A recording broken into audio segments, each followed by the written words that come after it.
Hey guys, it's Lon Measley again.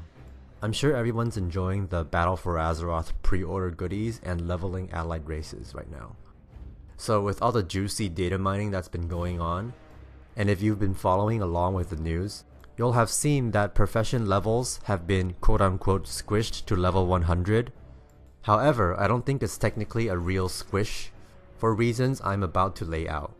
First, if we look back to Warlords of Draenor and the current expansion Legion, and apparently Mr. Pandaria as well to some extent, these expansions allow you to pretty much skip the old content and jump straight into the new expansion's profession crafting and gathering, without even having to level up your professions first.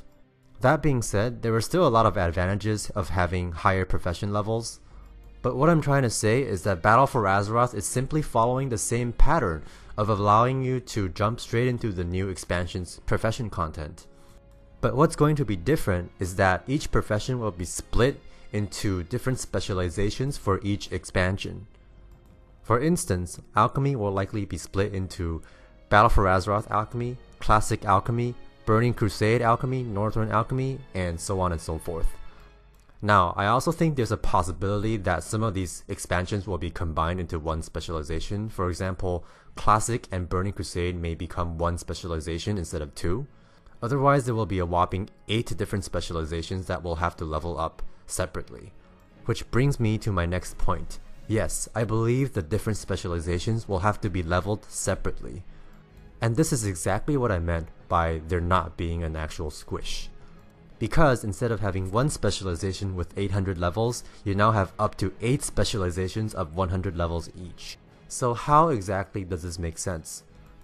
First of all, I do think it's a more elegant way of handling the profession levels, as in people who want to solely focus on the new expansion can do so, without having to deal with the clutter of the old recipes. It also gives veteran crafters an easier time organizing their crafts. Additionally, I believe it is actually against Blizzard's best interests to oversimplify or even trivialize old world crafting. Since you cannot level up old expansion crafting specs with Battle for Azeroth crafting, this incentivizes people to go out into the old world to farm old mats, which increases the replayability and extends the longevity of the game. This may even be an incentive to level up alts, as you'll have to play through the old zones with them.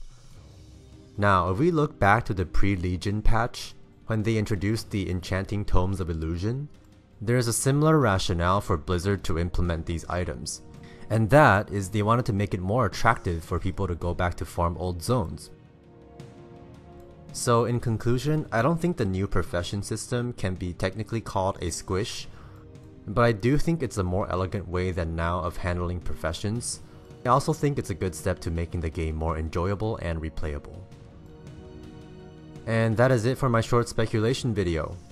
I hope you guys enjoyed it, and leave a comment below if you have anything to say about this topic. And I am going to go back to leveling my warrior. Peace out, guys.